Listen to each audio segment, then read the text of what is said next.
오늘 거룩한 성품 14번째 시간입니다. 성실함이라는 주제를 가지고 함께 우리 말씀을 나누겠습니다. 우리가 사람을 평가하는 기준이 많이 있는데요.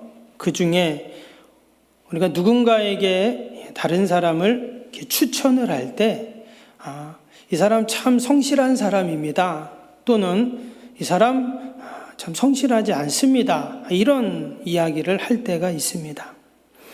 제가 예전에 우리 아는 선배 목사님이 있는데 하루는 전화가 왔어요.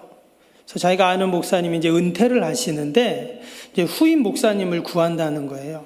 그래서 좋은 목사님 있으면 좀 소개를 해달라. 이렇게 저한테 얘기를 하더라고요. 여러분, 사람을 소개하는 게 이게 쉽지 않잖아요. 그래서 저도 많은 목사님들 알지만 또 어떤 목사님 공부 많이 한 목사님도 있고 설교를 잘하는 목사님도 있고 또 박사학위 받은 목사님도 있고 많이 있는데 제가 한 분을 추천을 했습니다. 그분은 이제 오랫동안 옆에서 제가 이렇게 함께 봐왔고 했는데 이 목사님은 참 성실하신 분이세요. 그래서 되든 안 되든 그 목사님은 이제 추천을 했습니다. 그래서 나중에 이제 이 목사님이 이제 그 교회에 이제 섬기게 되셨어요. 그래서 나중에 건축도 하시고 지금도 사역을 잘 하고 계신데, 우리가 누군가를 평가하고 추천할 때 이 성실함이라는 이 성품이 기준이 될 때가 많이 있습니다. 성실이라는 것은 어떤 결과에 상관없이 지속적으로 맡은 일에 충실하는 것, 이것이 성실이죠. 반면에 성실하면 항상 그런 것은 아니지만 좋은 결과가 나오기 마련입니다. 우리 사회를 이끌어가는 것이 무엇인가? 종종 뉴스나 이런 것들을 보면 정치인들 또는 또 회사의 무슨 CEO들 이런 사람들 나와가고 좀 안 좋은 뉴스들이 이렇게 나올 때가 있잖아요. 근데 보면 하나같이 저런 사람들이 어떻게 나라를 이끌어가나, 이게 나라가 어떻게 될 건가, 우리가 이런 탄식을 할 때가 있어요. 근데 보면 하나같이 자신 일에 충실하고 잘 감당하는 사람들이 아니다라는 거죠. 그래서 어찌 보면 우리의 이 세상은 늘 자기 자신 그 처한 곳에서 맡겨진 일을 충실하게 감당하는 사람들에 의해서 유지되고 발전해 옵니다. 그런 의미에서 이 성실함이라는 것은 성품은 너무나 귀한 성품입니다. 이 성실함이 얼마나 중요한 성품인지 성경에 보면 하나님을 가르쳐서 성실하신 하나님이라는 표현이 아주 잘 나옵니다. 오늘 역대하 6장에는 이제 솔로몬 시대 때 이야기인데요. 솔로몬이 성전 건축을 다 마치고 이제 온 이스라엘 백성들을 다 성전으로 모이게 합니다. 그리고 이제 마지막에 봉헌식을 하죠. 그래서 봉헌 제사를 드리는 그런 이제 내용인데요. 그 봉헌 제사를 드리면서 그가 백성들을 축복하는 축복 기도를 하는 그런 장면이 나옵니다. 그래서 이 6장 앞부분에 보면 1절에서 11절까지 백성들을 축복을 합니다. 2절, 3절만 한번 보시면, 내가 주를 위하여 거하실 성전을 건축하였사오니 주께서 영원히 계실 처소로소이다 하고, 얼굴을 돌려 이스라엘 온 회중을 위하여 축복하니 그때 이스라엘의 온 회중이 서 있더라. 하나님 앞에 감사의 기도를 드리고 나서 이렇게 돌아서서 백성들을 향해서 축복 기도했다, 이런 말씀이에요. 너무나 아름답고 참 너무나 멋있는 그런 모습이죠. 근데 이처럼 솔로몬이 백성들을 축복했던 이유가 있습니다. 성전을 잘 지었기 때문에도 그렇지만, 우리가 아는 것처럼 솔로몬은 다윗의 첫째 아들도 아니고 둘째 아들도 아니고 셋째, 넷째 아들도 아니고 서자 중에 서자가 솔로몬이죠. 그런데 그런 솔로몬이 정치적 기반도 없는 그러한 왕자인데 하나님께서는 솔로몬을 다윗의 후계자로 세우셨어요. 그 이유는 오직 하나였습니다. 하나님의 전 성전을 짓게 하기 위해서였어요. 성전 건축이라는 위대한 과업을 이루기 위해서 하나님이 솔로몬을 다 세우신 거예요. 그래서 다 짓고 나서 감격과 은혜 가운데 하나님께 감사하고 또 함께 수고했던 그 백성들을 향해서 격려하고 축복하고 위로하는 기도를 했던 것입니다. 근데 여기에서 아주 중요한 게 한 가지가 있는데 그게 뭐냐면 성전을 다윗이 솔로몬이 이제 다윗의 후계자가 되고 또 성전을 착공하고 완공할 때까지 그리고 이제 백성들 향해서 축복 기도하는 것까지 거기에 하나같이 솔로몬이 늘 이야기하는 것이 뭐냐면 하나님의 성실하심을 이야기한다는 거예요. 무슨 말이냐면 오늘 10절 말씀을 보겠습니다. 10절 앞부분에 보니까 이런 말씀이 있어요. 이제 여호와께서 말씀하신 대로 이루셨도다. 지금 솔로몬이 하나님을 향해서 뭐라 그랬냐면 이제 하나님이 말씀하신 대로 다 이루셨습니다. 이렇게 말했어요. 즉 하나님의 그 성실하심의 증거가 뭐냐면 하나님은 말씀하신 대로 반드시 이루시는 하나님이라는 거예요. 원래 성전을 누가 짓기 원했습니까?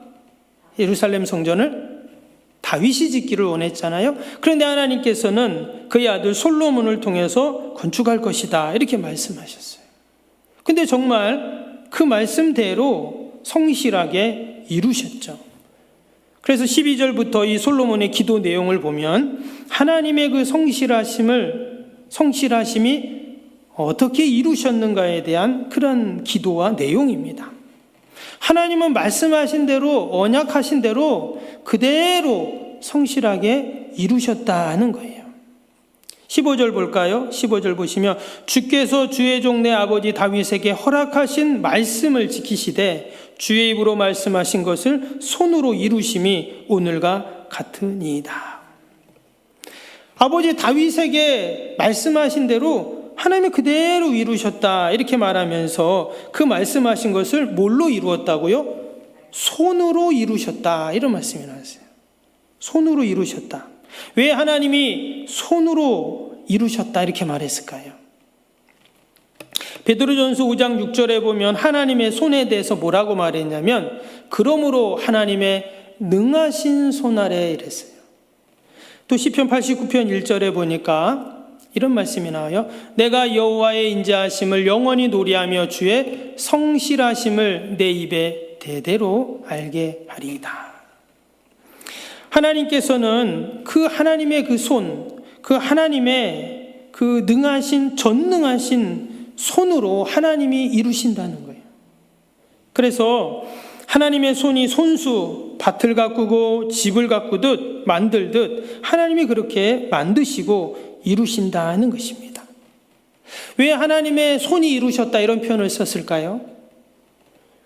여러분 우리가 누군가의 손을 보면 그동안 그 사람이 어떻게 살아왔나를 알 수가 있잖아요. 톨스토이의 단편집 중에 황제와 청소부라는 이야기가 있습니다. 어떤 내용이냐면 어느 날 그 나라의 황제가 큰 잔치를 베풀고 그 참석자 중에 가장 아름다운 손을 내가 뽑겠다 이런 말을 합니다. 그래서 그 사람은 내가 왕과 왕후 사이에서 함께 식사를 하고 금은 보화를 내가 그 사람에게 주겠다 이런 얘기를 합니다. 그랬더니 사람들이 그때부터 막 손을 손질합니다. 손톱을 다듬고 막 향수를 뿌리고 막 손에 막 화장품을 바르고 왜 이쁜 손이 돼야 되니까. 그래서 내가 그 영광의 주인공이 돼야 되겠다 하는 마음을 갖고 사람들이 아름다운 손을 만들기 시작합니다. 드디어 왕이 여러 손들을 보면서 그 중에 한 사람을 딱 찍었어요. 근데 그 주인공이 누구였냐면 다름 아니라 그 궁전에서 청소하는 할머니였어요. 일평생 그 청소만 해왔던 그 할머니, 그 손이 민망할 정도로 거칠고 주름진 손이었어요. 사람들은 너무나 이상했어요. 아니 황제가 아름다운 손을 뽑는다고 해놓고는 왜 저 할머니 손을 뽑았을까? 왕이 이렇게 말합니다. 청소부 할머니야 손이야말로 땀과 수고와 성실로 장식된 아름다운 손입니다. 여러분 정말 제일 아름다운 손은 어떤 손입니까? 사랑의 수고, 또 헌신을 많이 한 손, 성실이 담겨 있는 여러분 손인 줄로 믿습니다. 하나님의 손이 이루셨다라고 할 때 바로 그 하나님의 손은 어떤 손인가? 권능의 손이시지만 저와 여러분들을 위해 늘 하나님의 역사를 이루시는 여러분 그런 손인 줄로 믿습니다.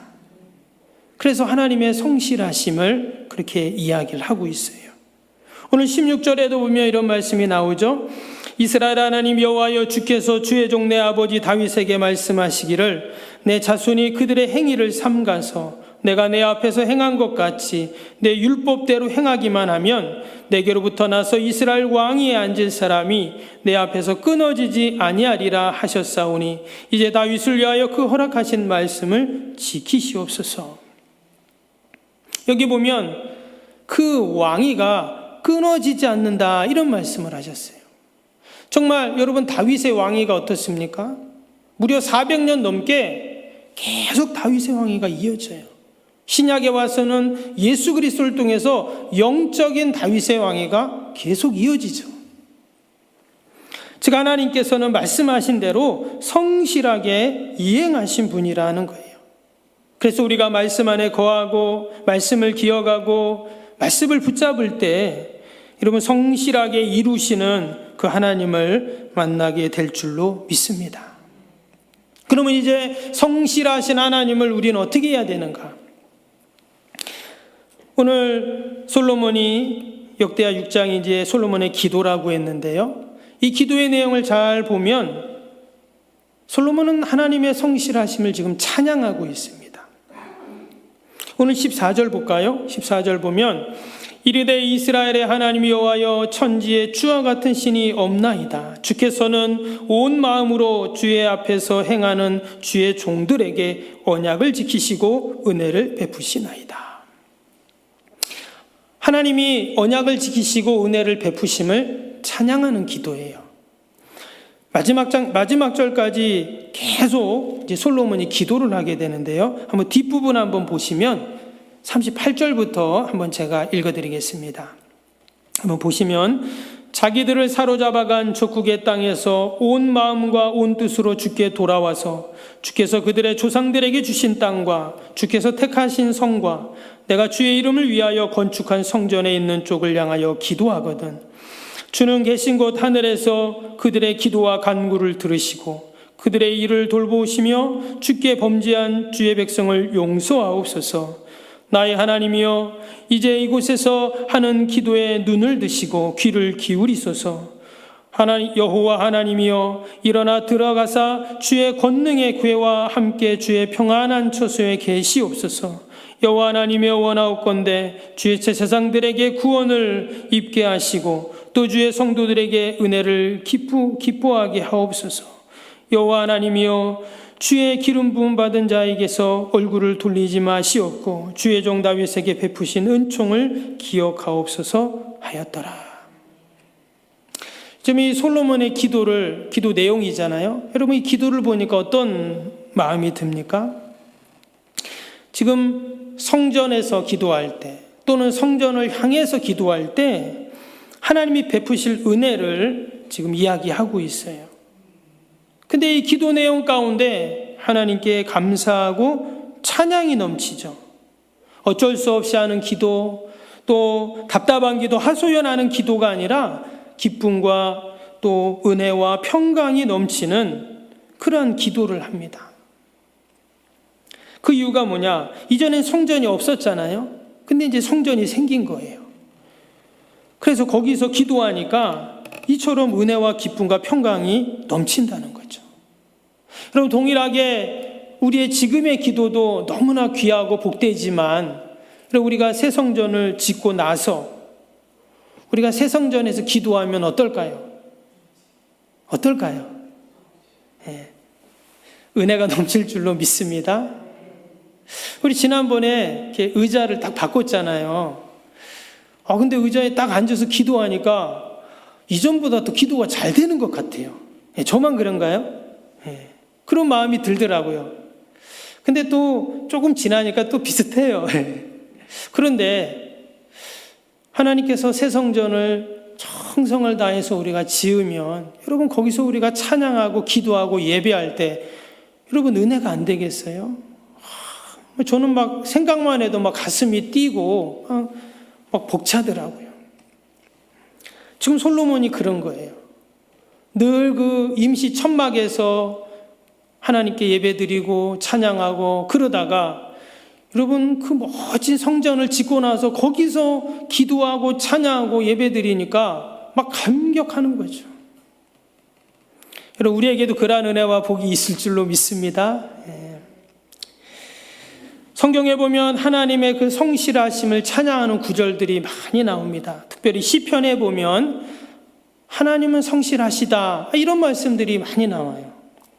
몇 군데만 보면 시편 89편 1절을 이렇게 보겠습니다. 89편에 보면 내가 여호와의 인자하심을 영원히 노래하며 주의 성실하심을 내 입으로 대대 알게 하리이다. 2절에 내가 말하기를 인자하심을 영원히 세우시며 주의 성실하심을 하늘에서 견고히 하시리이다 하였나이다. 8절입니다. 여호와 만군의 하나님이여 주와 같이 능력 있는 이가 누구리이까? 여호와여 주의 성실하심이 주를 둘렀나이다. 24절에 나의 성실함과 인자함이 그와 함께하리니. 49절에 주여 주의 성실하심으로 그랬어요. 시편 92편 1절에도 보니까 끝에 주의 성실하심을 베품이 좋으니이다. 시편 119편 90절에는 주의 성실하심은 대대에 이르나이다. 시편 기자들 믿음의 사람들은 이처럼 언제나 하나님의 성실하심을 찬양했어요. 여러분 저와 여러분도 늘 하나님의 성실하심을 찬양할 수 있기를 축복합니다. 여러분 이 땅에서 가장 성실하셨던 분이 누구일까요? 당연히 예수님이시죠. 히브리서 3장에 보면 예수님이 어떻게 성실하셨는가를 소개합니다. 히브리서 3장의 1절에 이런 말씀이 나옵니다. 그러므로 함께 하늘의 부르심을 받은 거룩한 형제들아 우리가 믿는 도리의 사도이시며 대제사장이신 예수를 깊이 생각하라. 이게 보니까 예수님을 뭐라고 했어요? 대제사장이신 예수를 이렇게 말했어요. 예수님을 대제사장으로 지금 비유를 하고 있습니다. 당시에 대제사장은 성실의 대명사였어요. 아무나 대제사장이 될 수도 없었지만 대제사장이 됐다는 것은 온전히 하나님께 드려졌다 이런 말이에요. 왜냐하면 율법에 보면 이 대제사장은요 옷을 아무거나 입을 수가 없습니다. 딱 정해진 옷만 입게 되어 있어요. 먹는 음식도 정해져 있습니다. 하는 일도 정해져 있어요. 이사도 함부로 갈 수 없어요. 정해진 장소에서만 살게 됩니다. 모든 삶이 정해져 있어요. 무엇보다 1년에 한 번씩 이제 속죄소에 들어가게 되죠.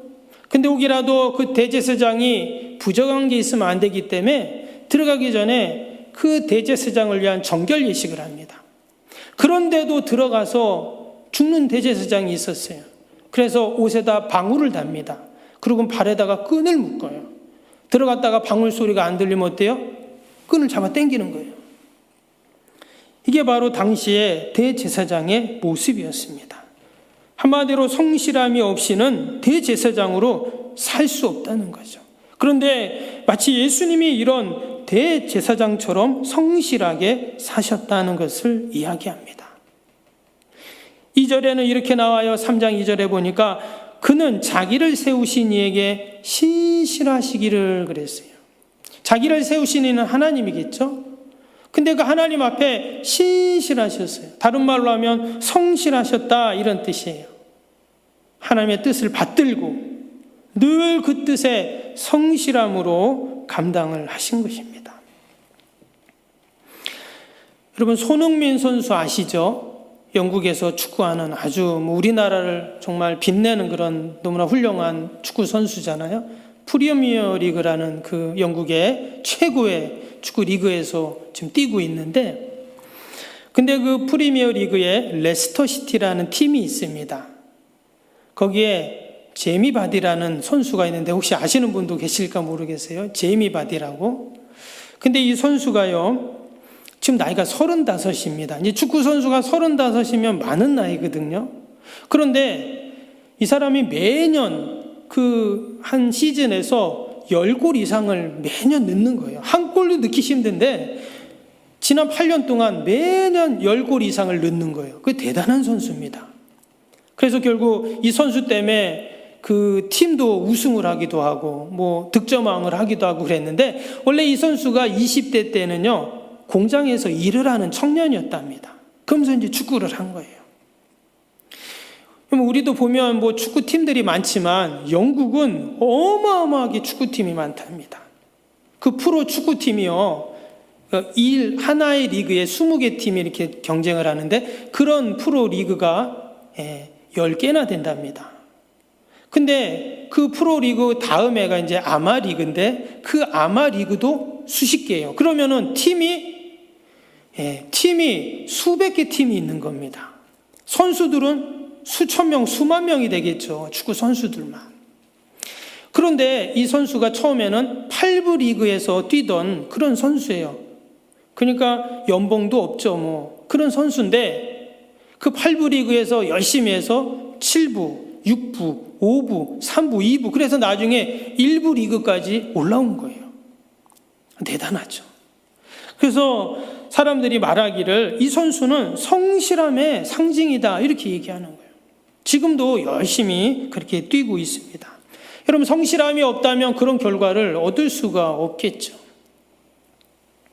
여러분, 그러한 의미에서 예수님은 너무나 성실한 분이십니다. 그 예수님의 성실함의 극치가 바로 십자가 사건이죠. 우리의 구원을 위해서 예수님은 성실하게 그 십자가의 길을 가셨습니다. 하나님의 뜻을 이 땅에 이루시기까지, 마지막까지 예수님은 다 참으시고 견디시면서 성실함으로 하나님의 뜻을 신실하게 받으셨죠. 그래서 우리는 주님의 십자가를 바라볼 때마다 늘 우리 주님의 성실함을 기억하고, 더 나아가서 우리들도 나에게 맡겨진 귀한 사명, 또 내가 처한 곳에서 주님처럼 성실함으로 우리가 살아야 할 줄로 믿습니다. 하나님은 지금도 변함없이 성실함으로 말씀하신 것을 이루고 계십니다. 우리가 성실하신 우리 하나님을 늘 찬양하는 저와 여러분이 되시기를 주님의 이름으로 축복합니다.